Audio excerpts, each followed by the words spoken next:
Welcome to my channel. আজকের লেসনটা নবম-দশম শ্রেণীর সাধারণ গণিতের 10 অনুশীলনীর 18 এবং 19 এই দুইটা অঙ্ক আজকে আমরা করাবো। তাহলে দেখো 18 নম্বর অঙ্কটা কি বললো, একটি গাছ ঝড়ে এমন ভাবে ভেঙে গেল যেন ভাঙা অংশ দণ্ডায়মান অংশের সাথে 30 ডিগ্রি কোণ করে গাছের গোড়া থেকে 12 মিটার দূরে মাটি স্পর্শ করে। সম্পূর্ণ গাছটির দৈর্ঘ্য নির্ণয় করো। তাহলে অঙ্কে চলে যায়। দেখো চিত্রটা দেখো, এবি কিন্তু বড় গাছ, এই গাছটা সি বিন্দুতে ভাঙছে, সি বিন্দুতে ভাঙিয়ে মাটির সাথে ডি বিন্দুতে মাটি স্পর্শ করছে। এই গাছের গোড়ার থেকে যে দেখো বিডি, এগুলো 12 মিটার দূরে মাটি স্পর্শ করছে।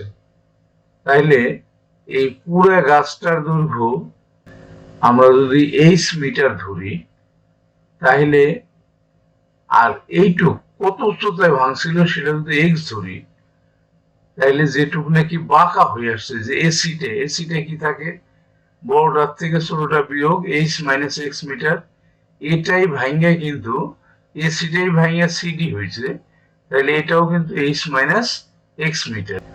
দেখো তাহলে মনটা আমরা কি দিচ্ছি, গাছটি সম্পূর্ণ মনে করি গাছটির সম্পূর্ণ দৈর্ঘ্য AB equal to H metre ধরে নিলাম। আর একটা ধরলাম BC equal to X metre, উচ্চতায় সি বিন্দুতে ভেঙে গিয়ে গাছের গোড়া থেকে বিডি ইকুয়াল টু 12 মিটার দূরে মাটি স্পর্শ করে। এখানে বিসিডি কোনটা, এই বি বি সি ডি কোনটা কিন্তু 30 ডিগ্রি, এটা কিন্তু অবনতি কোণ 30 ডিগ্রি, এটা প্রশ্ন দেওয়া আছে। আর এসি ইকুয়াল টু কি হবে, দেখো এসি একটু আগে বলছিলাম এসি আর সিডি কিন্তু সেম, তাহলে AC equal to CD equal to H minus X metre, অর্থাৎ বড়টার থেকে ছোটটা বিয়োগ দিলে অবশিষ্টাংশ থাকলো। এখন যদি আমরা এই বিসিডি ত্রিভুজ থেকে পাই, ত্রিভুজ একটা এখানে আছে বিসিডি, এখানে কিন্তু খেয়াল করতে হবে যে এখানে 30 ডিগ্রি, এটা কিন্তু অবনতি কোণ হইলে পরে সেই কোণটা কিন্তু তৈরি হয় সবসময় ভূমি আর অতিভুজের সাথে। তাইলে সিডিটা কিন্তু অতিভুজ আর বিসিটা কিন্তু ভূমি, তাইলে বিডিটা লম্ব। এই ত্রিভুজে আমরা যদি ধরি এক্স এর সাথে এই সংখ্যাটা যদি নেই, তাহলে খুব সহজেই এক্স এর মানটা বেরিয়ে যাবে। তাহলে আমরা নিতে পারি ভূমি আর লম্ব বাই ভূমি, সেটা হলো 10। তাহলে 10 কোণ বিসিডি ইকুয়াল টু, এখানে কিন্তু লম্ব বিডি বাই বিসি, এখানে কিন্তু তোমরা ভুল করো, যে কোণটা নিবে সেটা সবসময় ভূমি আর অতিভুজের সাথে কোণটা থাকবে, লম্বের সাথে থাকবে না। তাহলে কোণের বিপরীত বাহুটাই কিন্তু লম্ব হবে। তাহলে আমরা মানটা বসিয়ে দিলাম 10 30 ডিগ্রি ইকুয়াল টু বিডির মান 12 আর বিসির মান কিন্তু এক্স ধরছি আমরা। তাহলে 10 30 ডিগ্রি মান 1/√3, ডান পাশে যা আছে তাই থাকলো, আর গুণ করলাম এক্স ইকুয়াল টু 12√3 হয়ে গেল আমাদের এই অংশটুকু, এক্স এর মানটা বেরিয়ে গেল। এরপরে আবার আমরা নিতে পারি, দেখো এই এটা যদি ভূমি হয়, ভূমি হয়তো অথবা সংখ্যা দিয়ে নেই, বিডিটা লম্ব বাই অতিভুজ, সেটা কিন্তু সাইন হয়, সেটাই নিলাম আমরা সাইন কোণ। দেখো আবার সাইন কোণ বিসিডি ইকুয়াল টু লম্ব বিডি বাই অতিভুজ, সিডি, বিডির মান 12 আর সিডির মান কিন্তু এইচ মাইনাস এক্স, আর এই কোণের মান 30 ডিগ্রি। সাইন 30 ডিগ্রি মান হাফ, এই পাশে যা আছে তাই বসালাম। এবার আর গুণ করলাম, H minus x equal to 12 গুণে 24, এই পাশে হইল। এক্সটাকে আমরা ডাইন পাশে নিয়ে নিলাম, এক্স এর মানটা বসিয়ে দিলাম 12√3, এখানে মান বসিয়ে লিখলে হইতো। এরপরে দেখো 12 কমন নিলাম, থাকে কি 2 প্লাস √3 মানটা আমরা বসিয়ে দিলাম 1.73205008, আর 2 এর সাথে এটা যোগ করে দিলাম 7320508, এটার সাথে যদি আমরা 12 দিয়ে গুণ করি তাহলে আমাদের আসে 44.785 প্রায়। এটাই কিন্তু গাছটির সম্পূর্ণ দৈর্ঘ্য এইচ, এটা আমরা ধরছিলাম। নির্ণীয় গাছটির সম্পূর্ণ দৈর্ঘ্য 44.785 মিটার প্রায়। প্রথম অঙ্কটা কিন্তু আমাদের হয়ে গেল। এবার আমরা পরের অঙ্কটা দেখে আসি। দেখো 19 নম্বর অঙ্কটা কি বললো, একটি নদীর এক তীরে কোন স্থানে দাঁড়িয়ে একজন লোক দেখলো যে ঠিক সোজাসুজি অপর তীরে অবস্থিত 150 মিটার লম্বা একটি গাছের উন্নতি কোণ 30 ডিগ্রি। লোকটি একটি নৌকা যোগে গাছটিকে লক্ষ্য করে যাত্রা শুরু করলো, কিন্তু পানির স্রোতের কারণে লোকটি গাছ থেকে 10 মিটার দূরে তীরে পৌঁছালো। এটা একটা সৃজনশীল অঙ্ক। ক নম্বরে বলছে উপরোক্ত বর্ণনাটি চিত্রের মাধ্যমে দেখাও।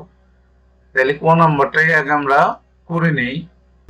দেখো আমরা চিত্র আঁকছি একটা, এই যে নদী, এই তীরে সি বিন্দুতে দাঁড়ায় একটা লোক দেখলো, আর এই যে এটা গাছটা কিন্তু এবি 150 মিটার, উন্নতি কোণটা 30 ডিগ্রি। আর নৌকা যোগে যখন পার হলো এই স্রোতের কারণে কিন্তু বি বিন্দুতে গিয়ে না গিয়ে সে ডি বিন্দুতে গিয়ে পৌঁছাইলো, অপর পারে পৌঁছাইলো। আর এটার এক্স ধরা হয়েছে, এটার ওয়াই ধরা হয়েছে। তাহলে দেখো মনে করি নদীর বিস্তার বিসিক্যাল টু এক্স মিটার। এই যে আমরা ধরছি বিসিক্যাল টু এক্স মিটার। দেওয়া আছে গাছের উচ্চতা বিকেল টু 150 মিটার। দেওয়া আছে উন্নতি কোণ ACB equal to 30 degree, ACB equal to 30 degree দেওয়া আছে। আর বিডি ইকুয়াল টু দেওয়া আছে 10 মিটার, এটা লিখলাম আমরা, বিডি 10 মিটার। এই চিত্রটা আঁকা একটি ভুল হয়েছিল, সেটাকে ঠিক করছি আমরা এখানে। আবার ধরে নিলাম এই সিডির কোনো মান ছিল না, এটা সিডিটা ওয়াই মিটার ধরে নিলাম আমরা। এই ছিল কিন্তু ক নাম্বারের প্রশ্নের উত্তর, শুধু চিত্রটা এঁকে নামগুলো দেওয়া। এবার আমরা খ নাম্বারে কি বলছে সেটা দেখে আসি। খ নাম্বারে নদীর বিস্তার নির্ণয় করো, মানে প্রশস্ততা কত মিটার প্রস্থ সেটা নির্ণয় করতে বলছে। দেখি আমরা খ নাম্বার এবিসি ত্রিভুজ থেকে পাই। এবিসি ত্রিভুজটা দেখি আমরা এ বি সি। এখানে কিন্তু কার কার মান দেওয়া আছে, লম্বর মান দেওয়া আছে, ভূমির মান দেওয়া আছে। 150 সালে লম্ব বাই ভূমি মানে 10 নেব আমরা। দেখো 10 কোণ এত ইকুয়াল টু লম্ব এবি বাই বিসি। তাহলে 10 এই কোণটার মান 30 ডিগ্রি বসালাম, এবির মান 150 বসালাম, বিসির মান এক্স বসালাম। 10 30 ডিগ্রির মান কিন্তু 1/√3 বসালাম। এরপরে আর গুণ করলাম, এক্স ইকুয়াল টু 150 ইন্টু √3, √3 মানটা বসালাম, গুণ দিলাম। তাইলে আমাদের হলো এক্স এর মান 259.808 প্রায়। তাইলে নির্ণীয় নদীর বিস্তার 259.808 মিটার প্রায়। অ্যান্সার হয়ে গেল, খ নাম্বার হয়ে গেল। এবার আমরা গ নাম্বারটা দেখবো। দেখো গ নাম্বারটা কি বলছিল, লোকটির যাত্রা স্থান থেকে গন্তব্য স্থানের দূরত্ব নির্ণয় করো। যাত্রা স্থান থেকে গন্তব্য স্থানের দূরত্ব নির্ণয় করতে বলছি আমরা আমাদেরকে। আমরা অঙ্কে চলে যাই। দেখো ত্রিভুজ বিসিডি, আমরা চিত্র একটু দেখে আসি।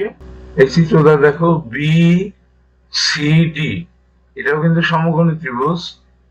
এটার এই এক্স কিন্তু আমরা বের করে ফেলছি অলরেডি, আর এই বিডির মান কিন্তু 10 দেওয়া আছে। ওয়াই মানটা আমাদের বের করতে হবে। যাত্রা স্থান থেকে গন্তব্য স্থান হলো ডি, যাত্রা স্থান সি, তাহলে সিডি এর মানটা বের করতে বলছে।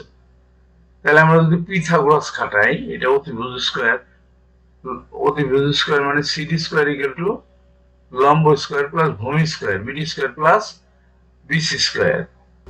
দেখো বিসিডি ত্রিভুজ থেকে পাই পিথাগোরাসের সূত্র অনুসারে এডি স্কয়ার অতিভুজ square equal to AB square plus BD square, ভূমি স্কয়ার আর লম্ব স্কয়ার। তাহলে এটির মানটা আমরা ওয়াই স্কোয়ার বসাই দিলাম, এবির মান এক্স স্কোয়ার বসাই দিলাম, আর বিডির মান 10 ছিল, 10 স্কোয়ার বসালাম। এখানে এক্স এর মানটা ছিল 259.808, এটাকে স্কোয়ার করলাম, আর এটা 10কে স্কোয়ার করলে 100, আর ওয়াই স্কোয়ার যদি স্কোয়ারটা ছেড়ে দিই তাহলে ডান পাশে রুট হয়, আর এই বড়টাকে স্কোয়ার করলে হয় আমাদের 67,500, এটার সাথে 100 যুক্ত করলাম 67,600, এটাকে রুট করলে হয় আমাদের 260, তাহলে ওয়াই মানটা পাইলাম আমরা 260। নির্ণেয় যাত্রা স্থান থেকে গন্তব্য স্থানের দূরত্ব 260 মিটার, এটার প্রায় না সরাসরি হয়ে গেল, অ্যান্সার হয়ে গেল, গ নাম্বার অ্যান্সারটা হয়ে গেল। সেই সাথে আজকের লেসন কিন্তু আমাদের শেষ হয়ে গেল। আজকে আমরা দুটো অঙ্ক করলাম, অঙ্ক দুইটা বেশ ইম্পর্টেন্ট, তোমাদের শিখতে হবে। নিশ্চয়ই তোমরা পরবর্তী লেসন দেখবা। See you next.